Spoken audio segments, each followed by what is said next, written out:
Hello everyone. काल आपला subject आहे लॉ ऑफ क्राईम्स.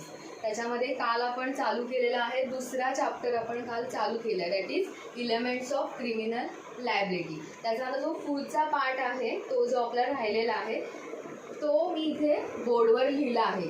तर सगळ्यांना बोर्डवर दिसत असेल तर तुम्ही शक्यतो नोटबुकमध्ये नोट डाऊन करा, म्हणजे तुमच्याकडे नोट्सच्या स्वरूपामध्ये ते टोटल सगळं राहील. तर त्यातला पुढचे पार्ट्स आहेत 4 stages in the commission of crime. त्याच्या हे 4 स्टेजेस आहेत. त्यानंतर subjective and objective theory of negligence, मिस्टेकमध्ये 2 पार्ट आहेत, mistake of fact and mistake of law, हे 2 पार्ट त्याच्यामध्ये आहेत. त्यानंतर ॲक्सिडेंट और चान्स हा एक आहे. आणि लास्ट आता ह्या चॅप्टरचा लास्ट पार्ट आहे जस्ट नेसेसिटीज. हा लास्टचा टॉपिक आहे आणि आपला हा चॅप्टर इथे क्लोज होईल आजच्या लेक्चरमध्ये. तर आपण कालचं एक राहिलं आहे ते म्हणजे आपण जे इंटेन्शन, मोटिव्ह आणि नॉलेज जे बघितलं त्याच्यामध्ये मोटिव्ह आपण बघितलं की जेव्हा आपलं एखादं जे काही फिलिंग्स किंवा इंटेन्शनली आपण एक गोष्ट केल्यानंतर जे सॅटिस्फॅक्शन मिळतं किंवा जे टार्गेट पूर्ण होतं आपलं किंवा पर्पज आपलं जे काही सॅटिस्फाईड होतं तर ते मोटिव्ह. आता मोटिव्ह इररिलेव्हंट कधी असतं असं पण एक क्वेश्चन तुम्हाला 2 मार्काला येऊ शकतो किंवा शॉर्ट नोट्समध्ये येऊ शकतो की आपण मोटिव्ह बघितलं की मोटिव्ह सॅटिस्फाईड झालं की आपल्याला पनिशमेंट असते. पण व्हेन मोटिव्ह इज इररिलेव्हंट तर ते आपण बघणार आहोत की मोटिव्ह इररिलेव्हंट कधी असतं. तर मोटिव्ह इररिलेव्हंट कधी असतं तर काही केसेसमध्ये आता आपण थोडक्यात बघितलं की गोहत्या किंवा जसं मुस्लिम धर्मामध्ये गायीचा वध करून ते आपण त्याचं मांस वगैरे खाल्लं जातं किंवा आपणही काही प्राणी देवाच्या नावाने किंवा अशा प्रकारची त्यांची हत्या करून किंवा त्यांचा वध आपण ज्याला म्हणतो ते करून त्याचं जे मटण असतं, मांस असतं ते आपण खातो. पण त्यावेळी इतर जर तुम्ही जर सलमान खानची केस बघितली काळवीट प्रकरण तर त्यामध्ये त्याला पनिशमेंट आहे किंवा ती केस चालू आहे. पण ह्या केसमध्ये का नाही होत आपल्याला शिक्षा किंवा ह्या केसमध्ये का नाही आपल्याला आपली FIR दाखल होत किंवा का मध्ये काळवीट प्रकरणामध्ये का झाली तर दॅट इज मोटिव्ह इज इररिलेव्हंट. ह्या केसमध्ये ह्या अशा जी केस आहे म्हणजे काऊ तर त्यांच्या ते धर्मामध्ये की जी चालीरीती आहे आपल्याला कॉन्स्टिट्यूशनमध्ये पण सांगितलेलं आहे की प्रत्येक धर्माच्या चालीरीती पाळण्याचा त्यांना हक्क अधिकार दिलेले आहेत. तर त्यानुसार आपण काय करतो तर त्या आपल्या चालीरीती आहेत की आपलं काही आपण नॉनव्हेज खातो म्हणा किंवा आता ते मुस्लिम धर्मामध्ये गायींचा वध केला जातो आणि त्याचं मांस खाल्लं जातं, हे त्यांच्या चालीरीतीमध्ये आहे. त्यासाठी तर त्याच्यामध्ये मोटिव्ह जरी त्यांचं सक्सेसफुल झालं की त्या गायींना मारायचं आणि ते खायचं हा मोटिव्ह सक्सेसफुल असला तरी तिथे तो क्राईम होत नाही. तर काय आहे तर हे मोटिव्ह इज इररिलेव्हंट असं हे कालचा एक राहिलेला टॉपिक आहे तो की व्हेन मोटिव्ह इज इररिलेव्हंट. तर ह्या अशा केसेसमध्ये हे एक्झाम्पल देऊन तुम्ही त्याचं लिहू शकता की व्हेन मोटिव्ह इज इररिलेव्हंट. तर थोडंसं मी वाचून दाखवते. As when motive is irrelevant, as a general rule no act otherwise lawful becomes unlawful merely because it is done with a bad motive. Conversely, no act otherwise unlawful is executes or justified merely because it is done with a good motive of the doer. Therefore, it is usual to say that although a person's motive may be good, he will be liable if his intention were wrongful. Intention wrongful असू शकतं पण motive जर good असेल किंवा ते त्यांच्या धर्माचं पालन करत आहेत दॅट इज गुड मोटिव्ह, म्हणून तिथे मोटिव्ह हे इररिलेव्हंट आहे. त्यामुळे जरी ते मोटिव्ह सॅटिस्फाईड झालं तरी ते इररिलेव्हंट अशा केसेसमध्ये धरलं जातं. तो कालचा हा मोटिव्हचा आहे. आज आपण बघणार आहोत ते म्हणजे पहिलं बघणार आहोत 4 stages in the commission of crime. म्हणजे intention to commit crime, second stage आहे preparation to commit crime, attempt, third stage आहे अटेम्प्ट टू कमिट क्राईम आणि लास्ट स्टेज आहे कमिशन टू कमिट क्राईम. आता ह्या 4 केसेस आहेत. हा अतिशय महत्त्वाचा इम्पॉर्टंट क्वेश्चन आहे. हा तुम्हाला शॉर्ट नोट्समध्ये येऊ शकतो किंवा लॉंग आन्सर्समध्ये सुद्धा येऊच शकतो किंवा प्रिपरेशन कधी किंवा इंटेन्शन तर आपल्याला आहेच शिवाय प्रिपरेशन किंवा अटेम्प्ट ह्या एकपैकी सुद्धा शॉर्ट नोटला या 4 स्टेजेसपैकी एखादी स्टेजसुद्धा शॉर्ट नोटला येऊ शकते. ट्युटोरियलमध्ये पण मला वाटतं मी हा एक ट्युटोरियल किंवा आपल्या PPTमध्ये मी दिलेला आहे ह्यातला क्वेश्चन. PPTमधले आणि ह्यातले क्वेश्चन सुद्धा इम्पॉर्टंट जे आहेत की जे एक्झामला 100% येऊ शकतात असेच क्वेश्चन मी दिलेले आहेत. त्यामुळे त्याचासुद्धा नीट अभ्यास करा. आता आपण बघणार आहोत पहिला म्हणजे 4 स्टेजेस ऑफ क्राईम. इंटेन्शन म्हणजे काय, आपलं मेन क्रिया आपण त्याला म्हणतो की it is a mental element. हा मेंटल इलेमेंट आहे.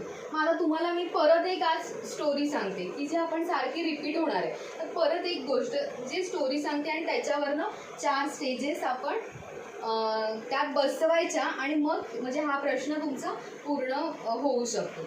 आता बघा, काल जसं आपण सांगितलं, एक माणूस असतो, त्याला एका माणसाचा मर्डर करायचा असतो.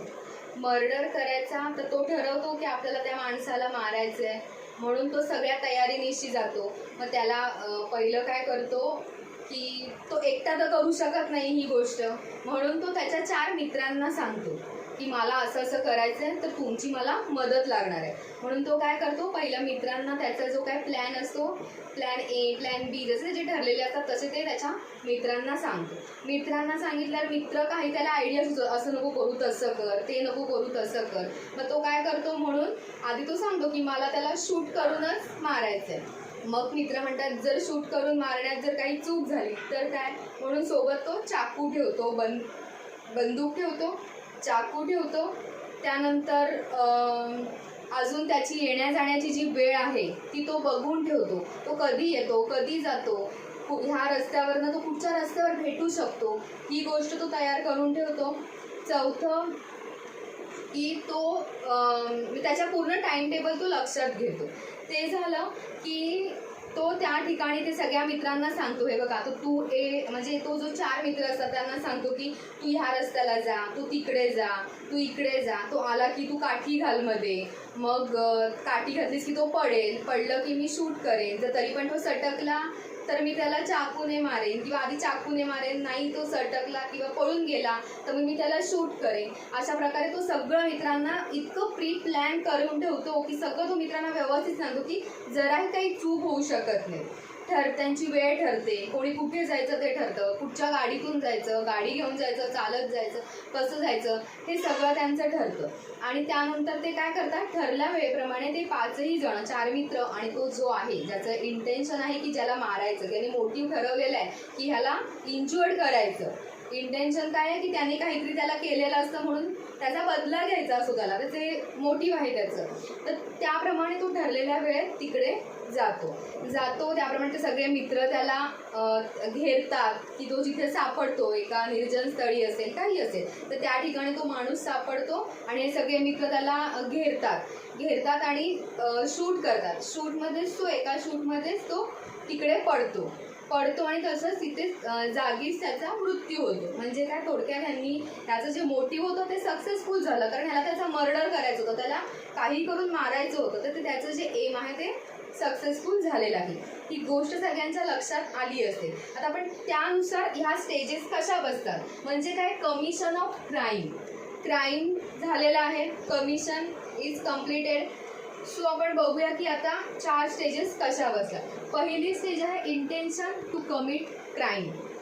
म्हणजे काय, पहिला पाठ गोष्टीचा मी काय सांगितलं की तो जो माणूस आहे त्याला सतत मनातनं वाटत असतं की ह्या माणसाने आपल्याला त्रास दिलेला आहे, तर आपण ह्याला काहीतरी केलं पाहिजे, ह्याचा बदला घेतला पाहिजे. हे सारखं त्याला मनात जे महिनाभर वाटत असतं, तर ते जे काही वाटणं आहे दॅट इज इंटेन्शन. आपण इंटेन्शन परवा बघितलेलं आहे, तर परत एक्सप्लेन करायची गरज नाही आहे की त्याला जे फिलिंग आहे, त्याचा जो थॉट आहे, तर ते आहे इंटेन्शन. त्यामुळे पहिली स्टेज काय आहे की त्याला जे वाटत होतं, तर ते पहिली स्टेज आहे इंटेन्शनची. इंटेन्शनमध्ये काय, a man thinks of committing a crime. It is only thinking.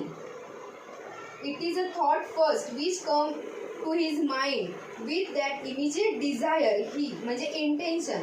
He does the act. He thinks of doing that act with some views in the mind, that is motive. जे काही views आहेत it's a motive, आणि जे immediate Dzire जे काही आहे की ज्याला सक्सेसफुल करायचं आहे, दॅट इज इंटेन्शन.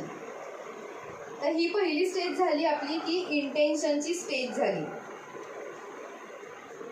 आता ह्या स्टेजमध्ये म्हणजे फक्त इंटेन्शन असेल पण त्याने काही केलंच नाही, पुढे नाही मित्रांना सांगितलं नाही, त्याने त्याला मारलं नाही, अटेम्प्ट नाही, कमिशनही नाही, काहीच त्याने जर केलं नाही, फक्त त्याने मनातच ठेवलं, फक्त तो विचार करायला, जस्ट थिंकिंग प्रोसेस त्याची चालू आहे, इंटेन्शनच फक्त त्याची जर प्रोसेस चालू आहे, तर ह्या केसमध्ये कोर्ट त्याला शिक्षा देऊ शकतं का, पनिश करू शकतं का, तर नाही पनिश करू शकत का, तर इट इज ओनली थिंकिंग. आणि आपल्या माइंडमध्ये काय चाललंय हे अजून कळण्याचं शास्त्र किंवा कोणतंही अजून मेथड आलेली नाही आहे की मनात काय चाललंय. आपल्या ज्या काही टेस्ट असतात ते आपण खोटं बोलतो का खरं बोलतो ह्याच्या त्या टेस्ट आहेत, पण मनात काय चालू आहे हे कळण्याचा अजून कोणत्याही प्रकारचा अभ्यास झालेला नाही आहे. त्यामुळे कोर्ट काही ह्या स्टेजला म्हणजे इंटेन्शन ह्या स्टेजला कोणत्याही प्रकारची पनिशमेंट होत नाही. पनिशमेंट कधी होऊ शकते, ह्या चारही स्टेजेस जेव्हा पूर्ण होतात तर तेव्हा पनिशमेंट होते. पण नुसतं इंटेन्शन माझ्या मनात आलं की ह्याला मारायचं आहे त्याला, आपल्या जनरली आपले जे क्रिमिनल माइंडेड नसतात त्यांच्याही मनात येतच असतं की ह्याला मारायचं आहे त्याला मारायचं, तर मग प्रत्येक वेळी शिक्षा होते का आपल्याला, तर नाही. म्हणून हे लक्षात घ्यायचं की त्याला मागे रिझन्स जे आहेत की पनिशमेंट न होण्याचे तर ते काय आहेत, तर अशी The courts are not possessed of facility of investigating the working of man's mind. म्हणजे त्या कोणतंही अजून अशी कोणतीही फॅसिलिटी आलेली नाही की आपल्या माणसाचं मन वाचू शकेल, असं कोणतीही फॅसिलिटी आलेली नाही. त्यामुळे त्याच्यात एकतर शिक्षा होत नाही. किंवा आता माझ्या मनात आहे की मला मारायचं आहे आणि मग कुणाला तरी कळलं की मी अस्वस्थ आहे, म्हणजे हिच्या मनात काहीतरी चाललंय त्या, आणि सगळ्यांना माहीत असतं आजूबाजूंना की ह्या माणसाने त्रास दिला तर त्याच्याबद्दल हिचं मत वाईट आहे. मग जेव्हा तुम्हाला कोणी विचारायला आलं, समजा पोलीस तुम्हाला विचारायला आले की तुम्हाला असं मनात तुमच्या विचार आहेत किंवा तुम्ही अस्वस्थ दिसताय, तर आपण काय म्हणू, छे माझ्या मनात असं काही विचारच नाही, आपण सेम टाईम आपलं म्हणणं बदलू शकतो. म्हणून हे दोन कारणं आहेत की एक तर माणसाचं मन वाचण्याची कोणतीही फॅसिलिटी आज तर तागायत अवेलेबल नसल्यामुळे आपण इंटेन्शन आहे का नाही आहे हे कळू शकत नाही. आणि दुसरी गोष्ट म्हणजे आपल्याला जर कोणी ट्रायल घेतली, इन्क्वायरी घेतली, तर आपण आपला व्ह्यू जो आहे तो बदलू शकतो. किंवा आपण खोटंच बोलणार ना की माझ्या मनात असे काही विचार येत नाही, तर हे दोन रिझन इंटेन्शनच्या प्रोसेसमध्ये लिहिलेले आहेत. तर ते महत्त्वाचं आहे की अशा दोन ह्या गोष्टी आहेत त्या आज आपण बदलू शकतो आपलं मत, तर त्यामुळे इंटेन्शन प्रोसेसला पनिशमेंट नाही आहे. आता सेकंड आहे प्रिपरेशन. आता हे झालं, आता त्या गोष्टीतलं पुढे आलं. आता माझ्या मनात होतं म्हणजे इंटेन्शन होतं, ते मी आता काय केलं, मित्रांना सांगितलं. आता प्रिपरेशन म्हणजे काय, तयारी. मग मी तयारी काय काय केली, माझ्या मनात आता मी 100% ठरवलं, इंटेन्शन आणि माझं मोटिव्ह सक्सेस करण्याचं मी आता ठरवलं. मग मी ते माझ्या डोक्यातनं बाहेर काढलं. ते कुणाला सांगितलं, पहिल्यांदा मी तयारी काय काय केली बघा. तयारी काय केली, सगळ्यात पहिल्यांदा मी सांगितलं कुणाला, मित्रांना माझ्या सांगितलं. ते 4 मित्र मी तयार केले की जे बरोबर माझ्या तोडीस तोड आहेत की त्याला ते सक्सेसफुल माझं मोटिव्ह करतील, अशा मी 4 मित्रांना पहिलं सांगितलं. हे माझं पहिलं प्रिपरेशन. सेकंड प्रिपरेशन काय केलं, त्यांचे व्ह्यूज मी घेतले की त्यांनीही अजून काही सजेस्ट केलं की काही चूक व्हायला नको आपली, म्हणून त्यांनीही आपल्याला सजेस्ट केलं. आता थर्ड मी काय केलं की मला तर शूट करायचं होतं, म्हणून मी बंदूक तयार ठेवलेली, पण बंदुकीने जर शूट चुकला, नेम चुकला तर काय, म्हणून मित्राने मला सजेस्ट काय केलं की आपण सोबत चाकू पण ठेवूया, म्हणून चाकू ठेवलं. त्यानंतर त्याला मारण्यासाठी, तो पळत असेल तर त्याला पकडण्यासाठी पहिलं काय हॉकी स्टिक असतील, काठ्या असतील, हे घेऊन ठेवलं. आपण मूवीमध्ये बघतोच ना हे सगळे प्रकार, तर त्याच प्रकारचं मी एक्झाम्पल देते. तर आपण हॉकी स्टिक्स असतील किंवा काठ्या असतील तर ते घेऊन ठेवलं. म्हणजे मी प्रिपरेशनमध्ये काय केलं, मित्रांना सांगितलं, त्यांचे व्ह्यूज घेतले, त्यानंतर बंदूक घेतली, चाकू घेतल्या, काठ्या घेतल्या. हे झालं माझं प्रिपरेशन. ही कुठची स्टेज आहे, प्रिपरेशन स्टेज. म्हणजे काय, तर आपण ती सगळी तयारी गोळा करत राहिलो, प्रिपेअर राहिलो आपण, तर दॅट इज प्रिपरेशन. म्हणजे ह्या केस प्रिपरेशनमध्ये काय काय येतं, preparation consist in making arrangement, making plan, devising means for the commission of offence.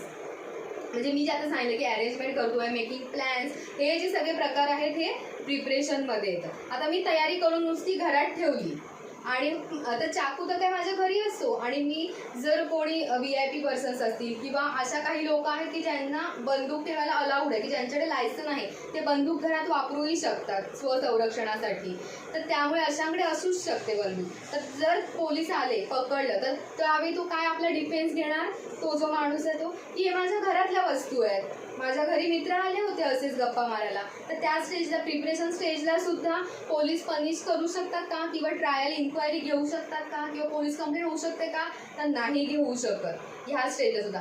पण ह्याच्यामध्ये सुद्धा काही एक्सेप्शन्स आहेत की प्रिपरेशन स्टेजला सुद्धा पनिशमेंट होते, किंवा काही एक्सेप्शन आहे. पण इन जनरल बाकी केसमध्ये प्रिपरेशन स्टेजला सुद्धा, म्हणजे मर्डरचं करायचं मी ठरवलं आहे एक जनरल माणसाने की मला मर्डर करायचं आहे, तर मी ही जी तयारी करून घरात ठेवली किंवा एका ठिकाणी ठेवली आणि ती जर कोणी बघितली, पोलिसांनी धाड टाकली आणि तर ही जर तयारी दिसली, तर पोलिसांना आपण प्रूव्ह करू शकतो का की मी कशासाठी केलंय, तर नाही, हे माझ्या घरातल्याच वस्तूत आपण सांगून हा डिफेन्स घेऊ शकतो.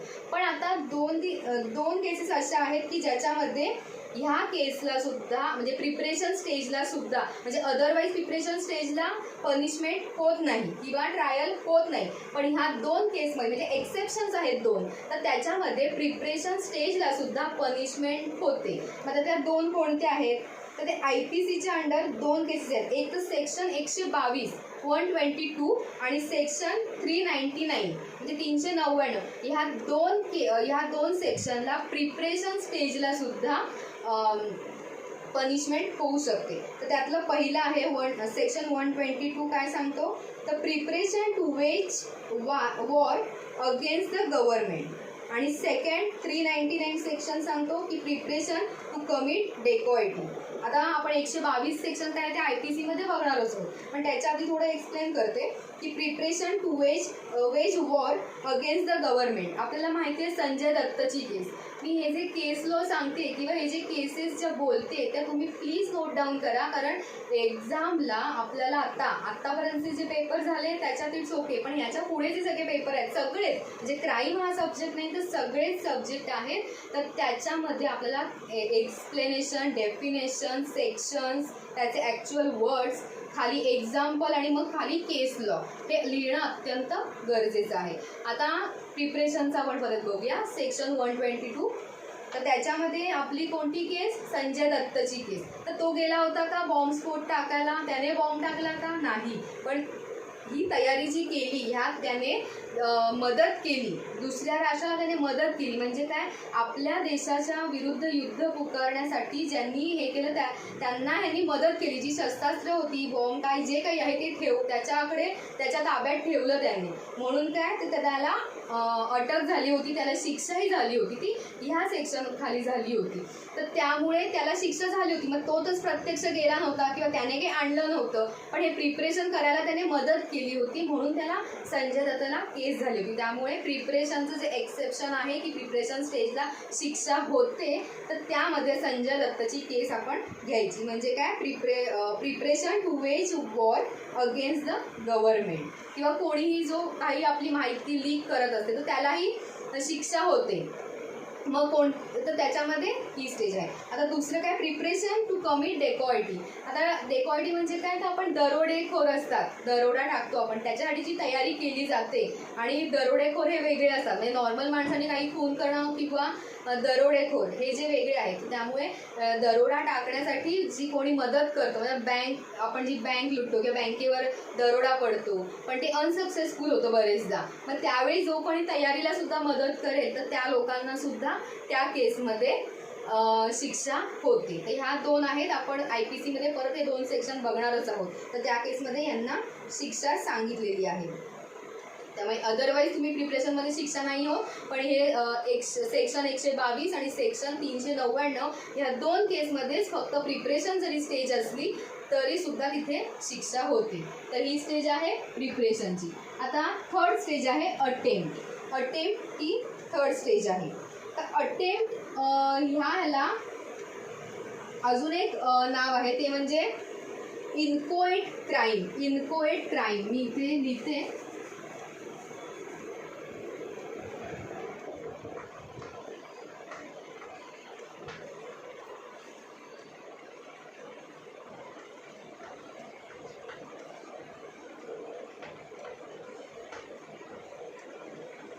अटेम्प्टला इनकोएट क्राईम असं पण म्हटलं जातं, कारण ही जी शॉर्ट नोट आहे ही बरेचदा एक्झामला, ह्या आधीच्या एक्झामला विचारलेली आहे.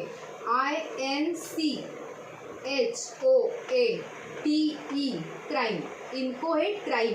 त्यामुळे अटेम्प्टवर शॉर्ट नोट लिहा असं न येता काय येतं, इनकोएट क्राईम हा शब्द असतो, तर ते लक्षात घ्यायचं आहे. अटेम्प्ट म्हणजेच इनकोएट क्राईम. ह्या स्टेजला आता ह्या स्टेजला मात्र शिक्षाही होते, कारण IPCचे तुम्ही जर सेक्शन्स बघितले, attempt to commit murder, attempt to commit suicide किंवा अटेम्प्ट टू कमिट, हे असे सेक्शन्स आहेत, तर त्या केसमध्ये शिक्षा मात्र होते. आता ह्या 2 स्टेजला शिक्षा होते आणि ह्याच्यामध्ये फक्त 2 पार्ट असे आहेत किंवा 2 असे सेक्शन आहेत की त्याच्यातच शिक्षा होते, इंटेन्शनमध्ये शिक्षा होत नाही. पण आता इथपासून काय झालं, शिक्षेला सुरुवात झाली. आता attempt to commit murder, attempt to commit rape आहे की नाही, रेप करण्याचा प्रयत्न जरी केला तरीसुद्धा शिक्षा त्या व्यक्तीला होते. त्यामुळे अटेम्प्टमध्ये काय येतं ते आपण इन डिटेलमध्ये बघूया. आता अटेम्प्ट, आता ह्या आपली जी गोष्ट आहे त्याच्यात बसवूया. प्रिपरेशन झालं, सगळं मित्रांना सांगून झालं, शस्त्रास्त्र गोळा करून झाली, सगळं झालं, हे प्रिपरेशन स्टेज. आता पुढे ठरल्याप्रमाणे त्या जागी ते लोक गेले. आता त्या ठिकाणी गेल्यानंतर त्यांनी काय केलं, तो माणूस दिसल्यावर पहिल्यांदा त्याला काठीने मारण्यासाठी तो धावला त्याच्यावर, दॅट इज अटेम्प्ट. ओके, तर एक मित्र त्याच्यावर धावला, तो धावल्या तो पडल्यावर ह्याने त्याच्यावर चाकू धरला, तेवढ्या ठिकाणी त्यांनी शूट केलं त्याला. तो नेम चुकला, बरोबर आला माहीत नाही, तो त्यालाच लागला का बाजूला गोळी लागली माहीत नाही, पण त्याने काय केलं, अटेम्प्ट मात्र केला. मग ह्या केसमध्ये आता अजून एक दुसरं आपण बघूया, इथूनच आता अजून एक दुसरा पार्ट बघूया की अटेम्प्ट केला आणि त्याच्यामध्ये काय झालं, तो नेम त्याला न लागता दुसरीकडे लागला, तर त्या सगळ्यांचं लक्ष गोळीकडे गेलं, तेवढ्यात हा पळाला, त्यामुळे हा काही मेला नाही. बरोबर, म्हणजे काय झालं, अटेम्प्ट झालं, मग तो सक्सेसफुल हो किंवा अनसक्सेसफुल हो, पण अटेम्प्ट झाला. म्हणजे आपण जे काही प्रिपरेशन केलं आहे त्याचं आपण युटिलाइज केला आणि त्याला अटेम्प्ट केला, त्याला चाकू त्याच्यावर धरला, काठी धरली, त्याला शूट केलं, पण त्याच्या नशिबाने त्याला न लागता गोळी दुसरीकडे लागली. पण तो जरी त्याचा मर्डर झाला नसला तरी अटेम्प्ट केस ही सक्सेसफुल झाली. मग तो जरी मेला नसला तरी सुद्धा त्या माणसाला शिक्षाही होऊ शकते, पनिश होऊ शकतं का, तर त्याने अटेम्प्ट स्टेजपर्यंत तो आला होता. कळलं, ही आहे attempt stage. Crime reaches to the stage of attempt when whether a man intends to commit particular offense, he having made preparation to carry into effect his intention, does an act towards commission of offense. Thus, the stage of attempt is the third stage in the commission of crime. At this stage, the offender attempts to commit an offense, though he may not be successful in his act, hence he is said to have attempted to commission of crime. म्हणजे काय, तो भले successful झाला किंवा नाही झाला, पण त्याने अटेम्प्ट तर नक्कीच केलाय, प्रयत्न केलाय की नाही त्याने, त्यामुळे अटेम्प्ट ह्या स्टेजला सुद्धा शिक्षा होते. दॅट इज त्यात हे इनकोएट क्राईम, त्याच्यामध्ये तुम्ही हे लिहू शकता. तर IPC आलं की तुम्हाला परत एकदा अटेम्प्टची, कारण का attempt to commit rape, attempt to commit murder, suicide, ह्या ज्या की आहेत त्याच्यामध्ये तुम्ही ही एक्झाम्पल इनकोएट क्राईममध्ये लिहू शकता. म्हणजे अटेम्प्टची शॉर्ट नोट लिहायचं न विचारता ह्याची शॉर्ट नोट विचारणार, तर त्याच्यामध्ये ही स्टेज लिहायची. अटेम्प्ट सगळ्यांचं लक्षात आलं असेल. आता आपण जाऊया कमिशनला. आता त्याला गोळी मारली, आता ह्या स्टेजमध्ये आपण अटेम्प्टसाठी एक्झाम्पल बदललं, पण आता परत आपण मूळ आपल्या स्टोरीवर येऊया की त्याच्यावर गोळी मारली आणि त्याला लागलं आणि तो मेला. म्हणजे त्याचं काय झालं, मोटिव्ह पूर्ण झालं, सक्सेसफुल झालं. म्हणजे काय, जो काही त्यांनी अटेम्प्ट केला त्याचं कमिशन सॅटिस्फाईड झालं किंवा कमिशन क्लिअर झालं, दॅट इज कमिशन. म्हणजे ती गोष्ट झाली, तो ॲक्ट झाला पूर्ण, म्हणजे काय झालं, कमिशन. म्हणजे या 3 स्टेज जेव्हा सक्सेसफुल होतील तेव्हा कमिशन. जो जर माणूस मेला नसता तर पूर्ण अटेम्प्टवर येऊनच थांबलं असती ती केस, पण आता तो माणूस मेलाय, म्हणजे काय, ती केस कुठे येऊन थांबली, कमिशनवर. म्हणजे ह्या 4 स्टेजेस आहेत कमिशन ऑफ क्राईमच्या, त्या पूर्ण झालेल्या आहेत. That is commission. When intended crime is actually committed, a man can be held liable for its commission. He becomes successful in his attempt to commit crime and the consequences of the crime materialise. म्हणजे काय तर तो successful झालेला आहे. अटेम्प्टमध्ये तो unsuccessful झाला तरी punishment होऊ शकते, पण कमिशन म्हणजे काय, जे सक्सेसफुल होतो attempt that is commission. Okay, ह्या 4 स्टेजेस अतिशय इम्पॉर्टंट क्वेश्चन आहे. हा 100% विचारतातच, त्याची एक तरी स्टेज तुम्हाला विचारणारच. त्यामुळे हा अगदी करून ठेवा. आणि इझी टू राईट आहे, इझी टू अंडरस्टँड आहे. मला वाटतं ह्या स्टोरीमधूनच तुमच्या सगळं लक्षात आलं असेल. प्रिपरेशनमध्ये आपण लिहू शकतो मेकिंग अरेंजमेंट, मेकिंग प्लॅन, हे सगळं जे आहे तर ते प्रिपरेशनमध्ये इंटेन्शन आपण ऑलरेडी घेतलेलं आहे. फिलिंग्स, डिझायर हे आपण ह्याच्यामध्ये घेतलेलं आहे. अटेम्प्टमध्ये प्रिपरेशनमध्ये 2 केसेस सांगितल्या मी, संजय दत्तची आणि दरोड्याची, की ह्या केस प्रिपरेशनमध्ये ह्या 2 केसमध्येच फक्त शिक्षा होते. अदरवाईज प्रिपरेशन स्टेजला पनिशमेंट किंवा ते लायबल म्हणजे एखाद्या क्राईमसाठी लायबल नसतं. अटेम्प्टला मात्र शिक्षा होऊ शकते. आणि कमिशनमध्ये तर सक्सेसफुलच होतो, त्यामुळे कमिशन झालं की पूर्ण क्राईम झाला. क्राईम कधी होतो, जेव्हा ह्या 4 स्टेजेस झाल्या की क्राईम होतो. म्हणून ह्या 4 स्टेजेस झाल्या की क्राईम झाला असं आपण म्हणू शकतो.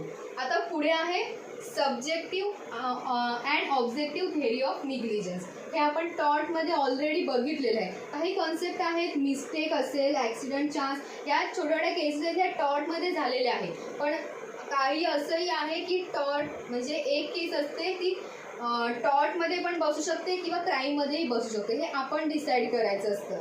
तर त्यामुळे सब्जेक्टिव्ह आणि ऑब्जेक्टिव्ह थेअरी ऑफ निग्लिजन्स ही जे हा जो भाग आहे हा क्राईममध्ये सुद्धा येतो आणि टॉटमध्ये पण येतो. तर तुम्ही ऑलरेडी टॉटमध्ये हे बघितलेलं आहे, त्यामुळे जास्त काही एक्सप्लेन करत नाही. पण सब्जेक्टिव्ह थेअरी म्हणजे काय, स्टेट ऑफ माइंड.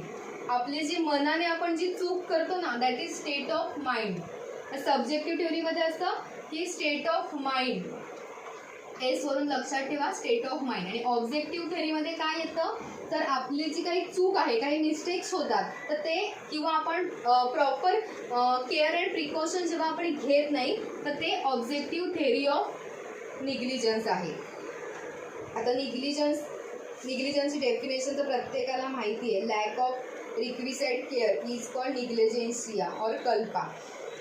तर सब्जेक्टिव्ह थेअरीचं आपण थोडं बघूया, डेफिनेशन बघूया. तुम्ही व्हिडिओ पॉज करून डेफिनेशन मात्र लिहून घ्या. Negligence is a mental attitude of undue indifferences with respect to one's conduct and its consequences.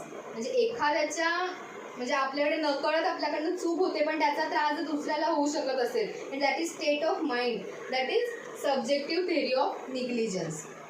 Negligence therefore is a state of mind और फॉर्म ऑफ मेन्स रिया.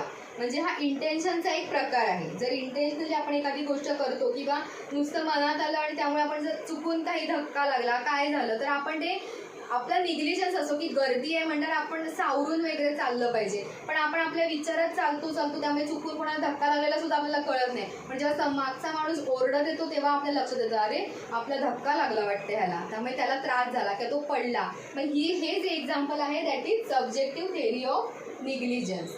आणि स्टेट ऑफ माइंड आहे इथे. आता objective थेअरीमध्ये काय सांगितलं आहे, it is not a state of mind. It is a particular type of conduct or behavior. It is a breach of duty of taking care. It is a breach of duty of taking care or precaution. आता objective थेअरीमध्ये काय सांगितलेलं आहे, जसं इथे आपल्या चुकून होतं आपण जे म्हणतो ना मिस्टेक वगैरे, तर ते सब्जेक्टिव्हमध्ये. ऑब्जेक्टिव्ह थेअरी म्हणजे काय की आपल्याला माहीत असतं तरी आपण प्रॉपर प्रिकॉशन जेव्हा घेत नाही दॅट इज ऑब्जेक्टिव्ह थेअरी. म्हणजे आपल्याला माहिती आता की ह्या रोडला सहसा रहदारी म्हणजे हायवेज आहे, समजा आता मुंबई गोवा हायवे आहे, त्याच्यावर 12 महिने रहदारी असते, मोठमोठी वाहनं वाहत असतात. पण आपण काय म्हणतो चला आत्ता काय जरा वाहन येत नाही, करूया पटकन क्रॉस, आणि तेवढ्यात एक त्या टर्नमधनं वाहन येतं आणि तुम्हाला उडवतं. मग ह्याची काही चुकी नसते, कारण ते एक स्पीड लिमिट असतं की नाही, हायवेला एक स्पीड लिमिट असतं, त्या स्पीडलाच गाडी ठेवावी लागते. तर त्यात चालवणाऱ्याची कधी कधी चुकी नसते, क्रॉस करणाऱ्याची चुकी असते. तुमच्याकडे झेब्रा क्रॉसिंग नाही आहे, तुमच्याकडे ब्रिज असताना सुद्धा तुम्ही रस्त्यावरनं क्रॉस करताय, मग ही चुकी कोणाची झाली, त्या क्रॉस करणाऱ्याची. ज्याचा ॲक्सिडेंट होतो त्याची चुकी आहे. म्हणून काही केसमध्ये बघा, ॲक्सिडेंटच्या केसमध्ये काही लोक सुटतात का, तर तो जो कोणी प्लेंटिव्ह आहे त्यांनी प्रॉपर प्रिकॉशन आणि केअर घेतलेली नसते, ब्रीच ऑफ ड्युटी केलेलं असतं, म्हणजे ड्युटी ब्रीच केलेली असते. सो त्याची ड्युटी होती की वाहन येतंय का नाही येते ते बघणं, झेब्रा क्रॉसिंग आहे का नाही ते बघायचं, सिग्नल असेल तरच क्रॉस करायचं, हे त्याने बघणं त्याचं काम होतं. तर त्याने काही ते बघितलेलं नाही. तर that is objective theory of negligence. आता ऑब्जेक्टिव्ह थेअरीमध्ये एक एक्झाम्पल आहे की रस्त्याला पूर्ण काळोख असतो. केस लॉ आहे हा. त्याच्यामध्ये त्यांनी काय एक्झाम्पल दिलं आहे, तर रस्त्याला पूर्ण काळोख असतो. समजा आपण घेऊया अमावस्येची रात्र असते, म्हणजे चांदण्या पण नाही आणि पूर्ण काळोख रस्त्याला, आणि तशामध्ये आपल्याला आता आपला ओव्हर कॉन्फिडन्स, माझा काय हा रोजचा हाताखालचा रस्ता आहे, मी रोज इथनं गाडी घेऊन जातो, म्हणून आपल्या गाडीचा हेडलाईट नसताना सुद्धा मी गाडी काढली आणि त्या रोडनी चालले.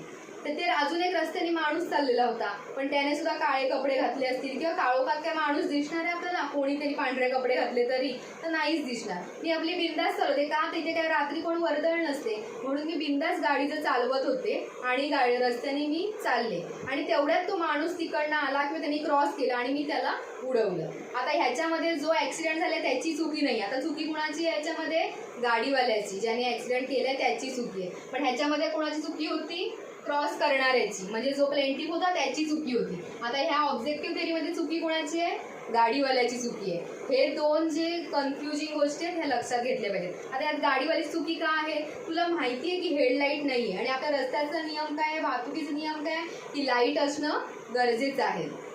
हा आपल्याला वाहतुकीचा नियम आहे. तर आपण तो न पाळता ओव्हर कॉन्फिडन्समध्ये चाललेलो होतो. That is objective theory of negligence. Okay. तर सब्जेक्टिव्ह आणि ऑब्जेक्टिव्ह थेअरी ऑफ निग्लिजन्स हे सगळ्यांना समजलं असेल की ॲक्सिडेंटच्या दोन केसेस झाल्या. एक क्रॉस करणाऱ्याची जी चुकी होती ती कोणती, सब्जेक्टिव्ह थेअरी, आणि एकदा गाडीवाल्याची चुकी म्हणजे ऑब्जेक्टिव्ह थेअरी. अशा दोन हे केस आहेत, तर ते लक्षात ठेवायचं. हे निग्लेक्ट ऑलरेडी टॉटला झालेलं आहे, त्यामुळे तुम्हाला नक्कीच लिहिता येईल. आता पुढे आहे मिस्टेक. आता मिस्टेकमध्ये दोन पार्ट आहेत.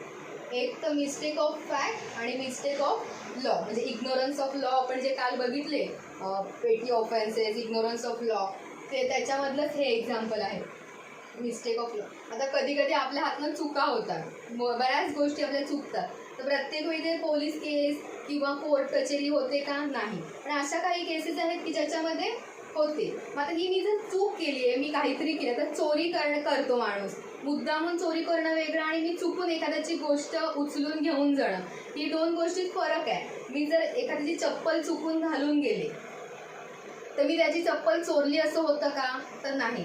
माझ्यासारखीच सेम चप्पल असल्यामुळे मी त्याची चप्पल घालून गेले, तर दॅट इज मिस्टेक. मग त्यावेळी तो माणूस आपली कंप्लेंट करतो का, तर नाही करत, कारण त्याच्याही लक्षात येतं की ह्याने चुकून घालून गेलेली असते. पण जर कोणतरी चप्पल चोरताना दिसलं तर आपण काय, इग्नोरन्स ऑफ लॉ. हां, तर ते येतं मिस्टेक ऑफ लॉ म्हणजेच इग्नोरन्स ऑफ लॉ. आणि मिस्टेक ऑफ फॅक्ट म्हणजे काय, चुकून चप्पल आपण उचलतो, तर ते. मग कधी मिस्टेकला शिक्षा होते आणि कधी होत नाही. जर मिस्टेक ऑफ लॉ असेल तर शिक्षा होते, पण चुकून तुम्ही चप्पल घालून गेलात तर शिक्षा होते का, तर नाही होत. That is mistake. खूप छोटा असा पार्ट आहे, पण शॉर्ट नोटसाठी ह्या गोष्टी खूप म्हणजे महत्त्वाच्या आहेत. सो मिस्टेक, तर मिस्टेकची डेफिनेशन आहे, जरा मोठी आहे आणि वेगळे शब्द आहेत, पण तुम्ही व्हिडिओ पॉज करून लिहून घ्या, मी हळूहळू सांगते. Mistake as the term use in jurisprudence. The jurisprudence हा आपला एक वेगळा सब्जेक्ट आहे, तर त्याच्यामध्ये मिस्टेकची डेफिनेशन काय सांगितली ते आपण बघूया. अँड इरोनॉमियस मेंटल कंडिशन, कन्सेप्शन और conviction induced by ignorance, misapprehension or misunderstanding of the truth and resulting in some act or omission done or suffer erroneously by one or both of the parties of the transaction, but without its injurious character being intended or known at that time. म्हणजे आपण जर काही एखादी गोष्ट चुकीने केली किंवा आपण एखादी गोष्ट ओमिशन होतं, म्हणजे मी काल म्हटलं की निगेटिव्ह थिंग असेल तर ओमिशन, पॉझिटिव्ह थिंग असेल तर कमिशन. तसं ओमिशन एखादी गोष्ट होते पण आपली चुकीने जे आपण करतो, नजर चुकीने होते किंवा सहजगत्या होऊन जातं, तर दॅट इज मिस्टेक.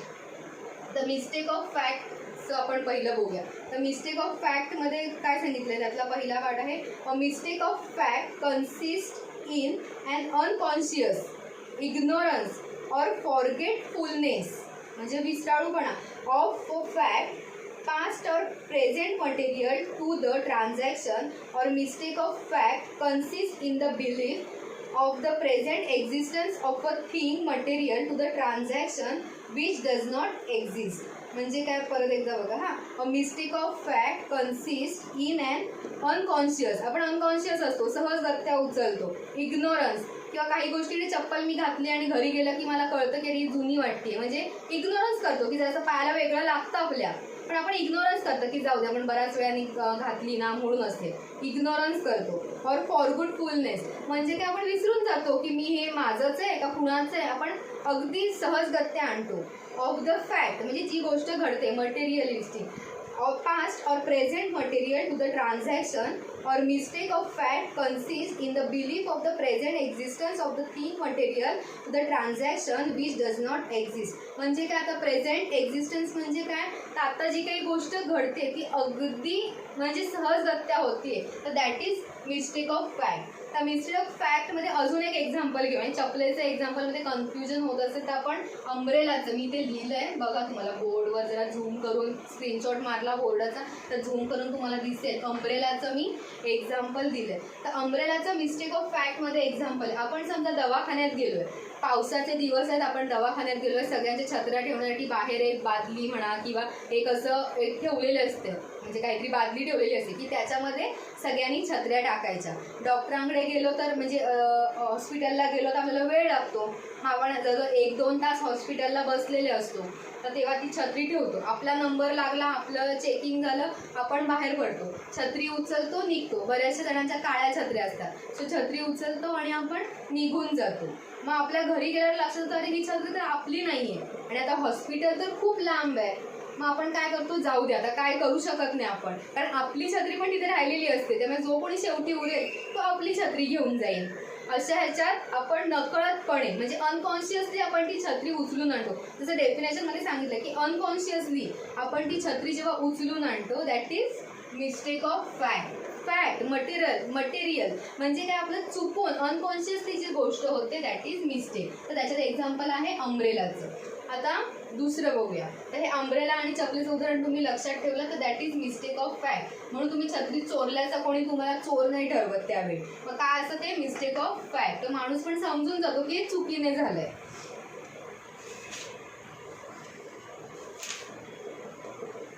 आता mistake of law. Mistake of law म्हणजे ह्यालाच मिस्टेक ऑफ लॉलाच म्हणतात इग्नोरन्स ऑफ लॉ. तर त्याला एक्सक्यूज आहे का? नाही. आपली मॅक्झिम आहे की इग्नोरेन्शिया ज्युरिस नॉन एक्झिक्युसड म्हणजे काय तर ignorance of law excuses no one. म्हणजे कोणालाही इग्नोरन्स तुम्ही केला तर तुम्हाला एक्सक्यूज नाही आहे. जर तुम्ही गाडीवरून आपल्या ह्याच्या ट्रॅफिक व्हेकल ॲक्ट जो आहे मोटार व्हेकल ॲक्ट त्याच्यामध्ये आपल्याला सांगितलं की ट्रॅफिक आहे, आपल्याला लवकर ऑफिसला जायचं आहे, आपण सिग्नल न बघता पटकन गाडी मारतो आणि मग आपल्याला पोलीस पुढच्या चौकात बघतो तर तो काय सांगतो की तुम्ही सिग्नल मोडलाय, दंड भरा. तर तो म्हणा मी सिग्नल बघितलाच नाही, मला दिसलाच नाही. तर चालतं का असं बोलून? नाही. त्यावेळी तुम्हाला पनिश होतं की नाही पनिश. म्हणजे काय तर ignorance of law no excuse. Ignorance of लॉला नो एक्सक्यूज. म्हणजे तुम्ही जर दिसो अगर न दिसो पण ते होतं हे होतं, तुम्ही बघितलं नाही किंवा तुम्हाला कळलं नाही ही चुकी तुमची होती पण हे आहे. तर ह्याच्यामध्ये आपण एक्झाम्पल काय घेऊ शकतो तर सिग्नलचं आपण एक्झाम्पल घेऊ शकतो.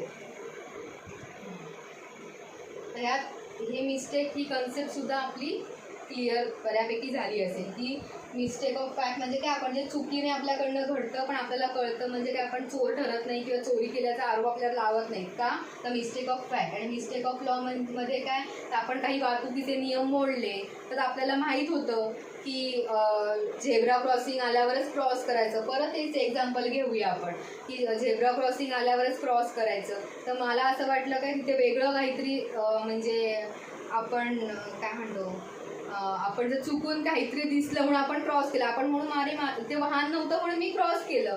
पण असं नाही आहे, तिथे स्पीड ब्रेकर होता म्हणून मी क्रॉस केलं. पण झेब्रा क्रॉसिंग होतं का त्याच्या आसपास तर नव्हतं ना. मग तुम्ही का क्रॉस केलं? भलेही गाडी येऊ न येऊ झेब्रा क्रॉसिंगला तुम्ही क्रॉस करणं गरजेचं आहे. जर एखादी चुकून गाडीने तुम्हाला उडवलं तर आपण त्याला लायबल होऊ शकत नाही.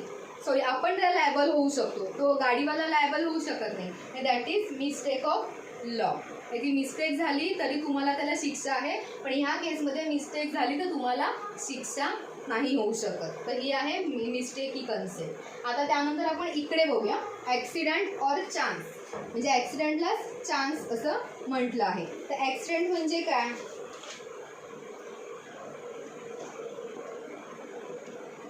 दोन टाईपचे ॲक्सिडेंट आहेत. Those caused by negligence first type आहे, दॅट इज कल्पेबल ॲक्सिडेंट. आणि those not involving any negligence, that is inevitable accident. Culpable accident is the result of the failure to take the requisite amount of care which a prudent man would under the circumstances of the case have taken. आणि दुसरा inevitable ॲक्सिडेंटमध्ये त्यांनी काय सांगितलं आहे? Where the requisite care is taken and still the accident takes place, such accident is inevitable accident. जसं की आपण परत एकदा एक्झाम्पल बघूया गाड्यांचं, की ॲक्सिडेंटचे दोन प्रकार आहेत. एक तो गाडीवाला सगळी काळजी घेतो, व्यवस्थित सगळे वाहतुकीचे नियम पाळतो, आणि जर एखादा गाडीवाला चालला असेल आणि त्याच्यामध्ये जर कोण आडवं आलं, समजा कुत्रा आला रस्त्यावर किंवा एखादा माणूस आणि गाडी न बघता अगदी समोर, म्हणजे ट्रेनचे ॲक्सिडेंट होतात, आपल्याला माहीत असतं की ते बंद केलेलं आहे, ते फाटक बंद असतं, तरी पण आपण ते फाटक किंवा रूळ क्रॉस करतो. तर त्यात ट्रेनवाल्याची चुकी आहे का? तो थांबवू शकतो का ट्रेन? नाही थांबवू शकत. त्यामुळे ट्रेनच्या रस्त्यावरनं कोणीही चालू शकत नाही, हा नियम आहे. जर ट्रेन ॲक्सिडेंटमध्ये एखादा माणूस गेला तर त्या मोटरमनला काही शिक्षा होत नसते किंवा केस होत नसते. तर त्याच्यामध्ये येतं ॲक्सिडेंट. मग ते कोणते? तर इनविटेबल ॲक्सिडेंट, की प्रॉपर केअर आणि प्रिकॉशन घेतलेली आहे ट्रेन, म्हणजे जे काही आपले रेल्वे कंपनीज आहेत त्यांनी ही प्रिकॉशन आणि केअर घेतलेलं असतं. फाटक बंद केलेलं असतं, सिग्नल्सचे आवाज येत असतात, सिग्नल पाडलेला असतो, तरीसुद्धा सायरन वाजत असतात त्यांचे, ट्रेन जवळ आली की तरीसुद्धा लोक क्रॉस करतात काही ओव्हर कॉन्फिडन्समध्ये. तर त्याच्यामध्ये काय आहे? हे ॲक्सिडेंट आहे. मग ह्या सेम केसमध्ये कधी ॲक्सिडेंटमध्ये तुम्हाला शिक्षा होते आणि कधी नाही होत. तर तुम्ही जर इनविटेबल ॲक्सिडेंट, जे मी दोन प्रकार म्हटले ॲक्सिडेंटचे, तर हा अशा प्रकारचा ॲक्सिडेंट झाला तर तुम्ही त्याला, म्हणजे मोटरमन आहे तर त्याला शिक्षा होत नाही.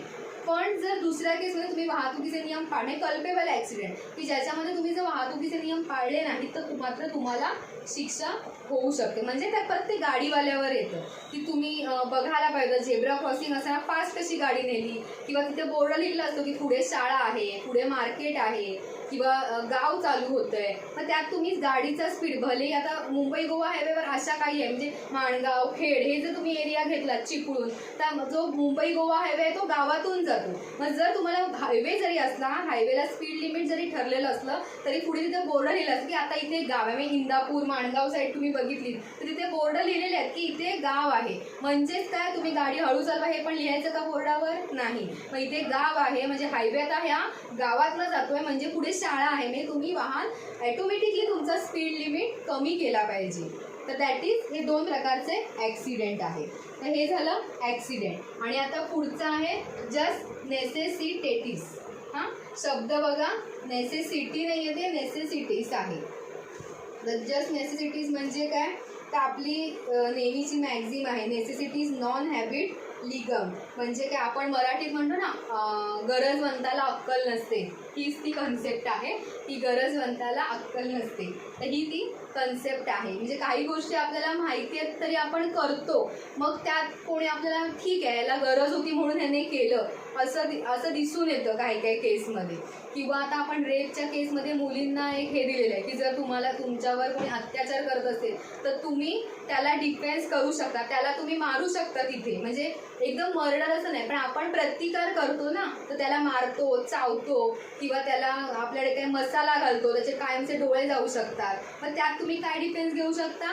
तर हा माझ्यावर अत्याचार करायला आलेला म्हणून मी ह्याला केलं. म्हणजे त्यावेळी त्या मुलीची तिथे गरज होती, त्याला प्रतिकार करणं, त्या आलेला जो कोणी बलात्कारी होता त्याला प्रतिकार करणं ही तेव्हा त्या मुलीला गरज वाटली म्हणून तिने हा प्रतिकार केला. तर दॅट इज जस्ट नेसेसिटी. पण ह्यात सुद्धा हे क्राईम होऊन सुद्धा, म्हणजे त्या तिने मसाला टाकला किंवा तिच्याकडचा जो स्प्रे असतो ना काही ते स्प्रे त्याच्या तोंडावर मारला, ते तिने प्रिपरेशन केलेलं होतं सगळं, तर ते तिने लगेच प्रतिकार केला, तिला लगेच किंवा कराटे आपण खेळतो मग ते आपण त्याला पटकन या तोंडावर मारलं, त्याचं तोंड सुजलं, त्याचा डोळा फुटला, अशा केसमध्ये तिला शिक्षा होईल का? नाही, कारण कायद्याने तिला काही अधिकार दिलेले आहेत. ते कशाच्या अंडर दिलेले आहेत? जस्ट नेसेसिटीज, त्याच्या अंडर तिला कायद्यानं, त्यामुळे गरजवंताला अक्कल नसते, तर त्या टाईपचं आहे की आपल्याला काही गोष्टी ह्या गरजेसाठी कराव्याच लागतात. ती नेसेसिटी असते, म्हणजे त्यावेळीची ती परिस्थिती घालवण्याची नेसेसिटी असते, दॅट इज जस्ट नेसेसिटीज. म्हणजे आता त्यात आता हे रेपचं जे मी दिलं की जी डिफेन्स करू शकते, त्या माणसाला प्रतिकार करू शकते, ही केस हा एक्झाम्पल तुम्ही देऊ शकता. अदरवाईज एक केस लॉ आहे की एक मॉल असतो, मॉलमध्ये बॉम्ब ठेवला आहे अशी अफवा पसरते, म्हणजे खरंच बॉम्ब ठेवलेला असतो तिथे, आणि अशी अफवा पसरल्यानंतर इतकी गर्दी असते, रविवारचा दिवस असतो, भरपूर मॉलमध्ये गर्दी असते आणि लोक इकडे तिकडे पळायला सुरुवात करतात. तर त्या एका माणसाला पहिलं कळतं की म्हणून तो धावत सुटतो आणि तो बॉम्ब बॉम्ब बॉम्ब करत धावत सुटतो, आणि त्याच्यामुळे तो जो काही न बघता धावतो, कारण त्याची त्यावेळची गरज होती की बॉम्ब या मॉलमध्ये, म्हणजे मॉलच्या बाहेर पडणं ही त्या माणसाची गरज होती. तर धावताना असं होतं की 2-3 लहान मुलांना त्याचे धक्के लागतात, ते पडतात आणि जिन्यावरनं गरंगळत खाली जातात, त्यांना खूप मोठी दुखापत होती. पण त्यावेळी त्याला माणसाला शिक्षा नाही झाली. तर का नाही झाली? तर त्या मुलांवर योग्य उपचार केले, त्या माणसासाठी सगळी लोक धावली, तर त्यावेळी त्या माणसाला का नाही शिक्षा झाली? तर त्याची त्यावेळची गरज काय होती? तर त्या मॉलमधनं बाहेर पडणं. मग त्याच्यामध्ये त्याच्या हातून जर काही ॲक्सिडेंट झाले, म्हणजे जसे काय इनविटेबल ॲक्सिडेंट म्हणूया आपण ह्याला, तर ते जर काही ॲक्सिडेंट झाले तरी ते जस्ट नेसेसिटीच्या अंडर येतात, म्हणून त्या कन्सेप्टमध्ये त्याला शिक्षा होऊ शकत नाही. असे बरेचसे केस लॉ ह्याच्यावर आहेत, तर ते शोधून तुम्ही काढा. तर त्याच्यात एक लिडिंग केस लॉ आहे, तो म्हणजे Regina versus Dudley and Stefan's, हा एक केस लॉ आहे. रेगिना REGINA वर्सेस डुडले म्हणजे DUDLEY and Stephens STEPHENS. Regina versus Dudley and Stephen हा एक लिडिंग केस लॉ आहे, तो तुम्ही वाचा. हा तुमचा एक्सरसाइज आहे की तुम्ही हा वाचायचं, म्हणजे काय? Just necessity. आणि आता हा जो सेकंड चॅप्टर आहे एलिमेंट्स ऑफ क्रिमिनल लायबिलिटी, हा इकडे पूर्ण संपलेला आहे. म्हणजे आता आपण 20 मार्काचा पूर्ण रेडी झालोय. आता ह्याच्या पुढे आपल्याला IPC स्टार्ट करायचं आहे, तर आपण उद्यापासून IPC स्टार्ट करणार आहोत. पण परत एकदा मी आजचं जे आहे ते परत एकदा रिव्हिजन करून परत एकदा सांगते. आपला जो काल आपण चालू केलेला एलिमेंट्स ऑफ क्रिमिनल लायबिलिटी हा जो चॅप्टर आहे, दुसरा चॅप्टर आपल्या क्रिमिनल ज्युरिस्प्रुडन्समधला दुसरा चॅप्टर आहे, त्यातला ह्या राहिलेला जो सेकंड पार्ट आहे that is 4 stages in the commission of crime. अतिशय सोपा प्रश्न आहे, याचं उत्तर कोणीही अभ्यास न करता लिहू शकतं. त्याच्यात 4 स्टेजेस आहेत, that is intention, preparation, attempt आणि कमिशन. जर इंटेन्शनमध्ये आपल्याला मेन्स रिया, जे आपले feeling, thoughts, desires, that is intention. प्रिपरेशनमध्ये arrangement of plan, making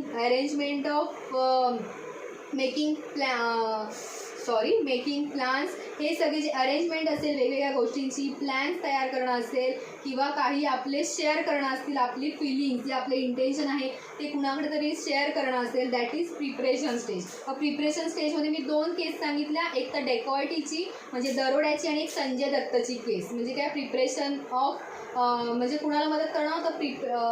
122 section जो आहे की गव्हर्नमेंटच्या अगेन्स्ट वॉर करण्यासाठी जर कोणी प्रिपरेशन करत असेल तर त्या केसमध्ये तुम्हाला शिक्षा होऊ शकते. अदरवाईज इतर प्रिपरेशनमध्ये तुम्हाला प्रिपरेशन स्टेजला शिक्षा नाही. पण संजय दत्तचे केस आणि डेकॉयटी या 2 म्हणजे सेक्शन 122 आणि 399 ह्या केसमध्ये फक्त शिक्षा होते, बाकीच्या केसेसमध्ये शिक्षा होत नाही. That is preparation stage. Third stage आहे अटेम्प्ट. अटेम्प्टला दुसरं नाव आहे इन्कोएट क्राईम, INCHOATE, इन्कोएट क्राईम. तर ह्या तुम्हाला शॉर्ट नोटला विचारणार एन्कोएट क्राईम म्हणजे काय.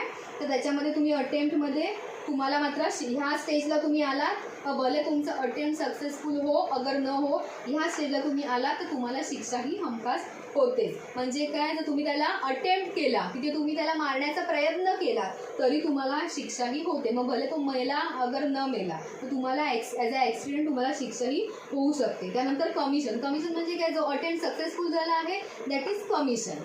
ओके. आता लास्ट ॲक्सिडेंट. आता पहिले हे बघूया, सब्जेक्टिव्ह आणि ऑब्जेक्टिव्ह थेरी ऑफ निग्लिजन्सच्या सब्जेक्टिव्ह आणि ऑब्जेक्टिव्ह थेरी. पहिली तुम्ही निग्लिजन्सची जी डेफिनेशन आहे ती तुम्ही लिहू शकता, की तुम्हाला टॉटमध्ये झालेली आहे. तर निग्लिजन्सची आपण आपला निग्लिजन्स IPCमध्ये पण येईल.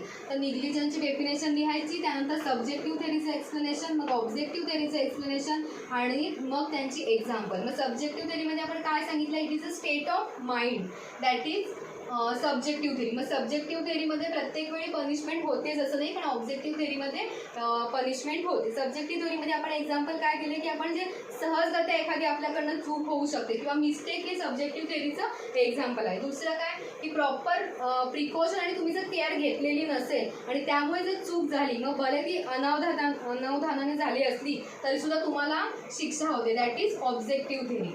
आता मिस्टेक म्हणजे काय, मिस्टेक ऑफ फॅक्ट आणि मिस्टेक ऑफ लॉ. अम्ब्रेलाचं एक्झाम्पल मी दिले किंवा चपलेचं, की आपण चुकून जर चपला घालून किंवा अम्ब्रेला घेऊन गेलो एखाद्याची तर तुम्हाला शिक्षा होत नाही. That is mistake of fact. पण मिस्टेक ऑफ लॉमध्ये तुम्हाला शिक्षा होऊ शकते. तुम्ही चुकून जर सिग्नल मोडला, तुम्ही बघितलंच नाही की सिग्नल लागलेला आहे आणि गेला तरी पण तुम्हाला शिक्षा होते.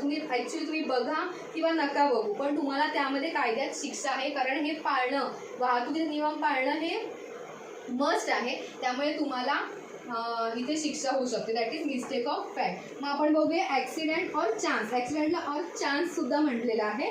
मग ॲक्सिडेंटमध्ये आपण म्हटलं की इनविटेबल ॲक्सिडेंट आणि कल्पेबल ॲक्सिडेंट. कल्पेबल ॲक्सिडेंट म्हणजे काय, की आपण कोणत्याही प्रकारची कल्पेमध्ये आपण कोणतीही प्रिकॉशन न घेता बेदारकपणे जर वाहन चालवतो आणि ज्यामुळे जर ॲक्सिडेंट झाले तर दॅट इज कल्पेबल ॲक्सिडेंट. आणि सेकंड आहे इनविटेबल ॲक्सिडेंट. म्हणजे आपण प्रॉपर प्रिकॉशन आणि केअर घेऊन सुद्धा जर एखादं वाहन किंवा दुसरं वाहन किंवा एखादा माणूस मध्ये आला तर त्याचा ॲक्सिडेंट झाला तर त्यात तो गाडीवाला काही करू शकतो. ती चूक असते, चालणाऱ्याची चूक आहे. तर इनविटेबल ॲक्सिडेंटमध्ये येतो. आणि लास्ट स्टेज आहे जस्ट नेसेसिटीज. म्हणजे काय, तर बॉम्बचं एक्झाम्पल मी तुम्हाला दिलं केसला, की बॉम्ब होता तिथे आणि तरी पण तो धावत सुटला आणि त्याच्या धावण्यामुळे 2 मुलं तिथे पडली, त्यांना जबर दुखापत झाली, तरी पण त्या माणसाला शिक्षा झाली नाही, कारण त्यावेळेची त्याची नेसेसिटी होती, त्यावेळेची ती गरज होती. किंवा रेपचं एक्झाम्पल दिलं तर त्या मुलीवर एखादा माणूस अत्याचार करायला आला तिच्यावर आणि तिला लक्षात आलं की हा आपल्याकडे त्याची चुकीचं गोष्ट करण्यासाठी आलेला आहे, तर त्यावेळी ती मुलगी त्याच्या डोळ्यात मसाला फेकते, की त्या डोळा मारते, कराटेचा वापर करते. त्यामुळे जर त्या बलात्काराला जर काही शिक्षा झाली तर तिथे ती तुमची गरज होती, हा तुम्ही डिफेन्स ती मुलगी घेऊ शकते का, तर ही तिची नेसेसिटी होती. तर दॅट इज जस्ट नेसेसिटी. हे अशा प्रकारचा जो पहिला पार्ट आपला लॉ ऑफ क्राईमचा पहिला पार्ट जो आहे क्रिमिनल ज्युरिस्प्रुडन्स, हा जो मी पहिला पार्ट म्हटला हा पूर्ण क्लिअर झालेला आहे. म्हणजे 20 मार्काची आपली तयारी झाली आहे. आता उद्यापासून आपण 40 मार्काची तयारी करणार आहोत. तर आय होप की तुम्हाला सगळ्यांना हे कळलं असणार आहे. आणि जर कुणाला काही शंका असतील किंवा ह्याच्यातली एखादी कन्सेप्ट तुम्हाला क्लिअर झाली नसतील, तुम्ही ह्या बोर्डाचा फोटो घ्या आणि हेच माझ्या नोट्स आहेत असं समजा. काही मी डेफिनेशन सांगितलं आहे, तो व्हिडिओ पॉज करून तुम्ही डेफिनेशन लिहायच्या. ह्या बोर्डावर मी सगळे पॉईंट लिहिलेले आहेत, तर दॅट इज नोट्स आहेत ह्या, म्हणून मी हे बोर्डाचा वापर करते. सो तुम्ही हे सगळं लिहा, तुम्ही एक्झाम्पल प्रत्येक लिहा आणि जे काही मटेरियल तुमच्याकडे थोडं वाचा, तर तुम्हाला पूर्ण एक्झामची तयारी होऊ शकते. तर आजचं आपलं पूर्ण चॅप्टर. आणि जर तुम्हाला काही शंका असेल तर मला पर्सनल नंबरवर तुम्ही मेसेज करा की आम्हाला हा एखादा कळला नाही आहे किंवा काय, तर तुम्ही त्याच्यावर मला मेसेज करू शकता. तर आज आपला हे संपलेलं आहे. थँक्यू.